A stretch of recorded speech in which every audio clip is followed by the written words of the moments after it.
Hello everyone, সকলোকে Three Sisters Wardrobe স্বাগতম জনাইছো। আজি প্ৰিমিয়াম কোৱালিটিৰ ৱাছ কটনৰ মেখেলা চাদৰ এযোৰ আনিছো আৰু এযোৰ আছে পাৰ্পল কালাৰত। মই আপোনালোকক দেখুৱাই আছো। চাদৰখন দেখুৱাইছো, লৈ পেলাই দেখাইছো। গোটেই গাতে ৱৰ্ক কৰা আছে দেখিছে আৰু দুটা কালাৰত আছে। এটা সূতাৰে গ্ৰে কালাৰত আছে আৰু এটা সিলভাৰত গুণা কৰা আছে।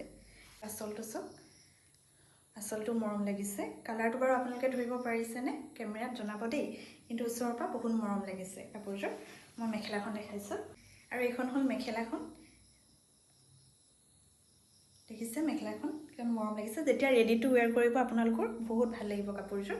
আৰু এইবোৰ চব আমাৰ হেণ্ডমেড হয়, আপোনালোকে বহুত ভাল পাব আৰু কাপোৰৰ কোৱালিটিও বহুত ভাল হয়। আৰু মই সাইড পাৰীকেইটা দেখুৱাই দিছোঁ আৰু এইকেইটা সিলভাৰতে আহিব সাইড পাৰীকেইটা। দেখিছেনে ইমান মৰম লাগিছে। আৰু এইটো হ'ল ব্লাউজৰ পিচ দেখিছে আৰু ইয়াৰে পটি এটা আহিব ব্লাউজত। আৰু এই মৰম লগা কাপোৰযোৰৰ দামটো মই আপোনালোকক জনাই দিওঁ। আমি মাত্ৰ 1750 টকাত দি আছোঁ। আপোনালোকৰ যদি ভাল লাগিছে জলদি মোক হোৱাটছআপত কণ্টেক্ট কৰিব। আজিলৈ আহিছোঁ, আকৌ লগ পাম অন্য এটা ভিডিঅ'। Bye bye.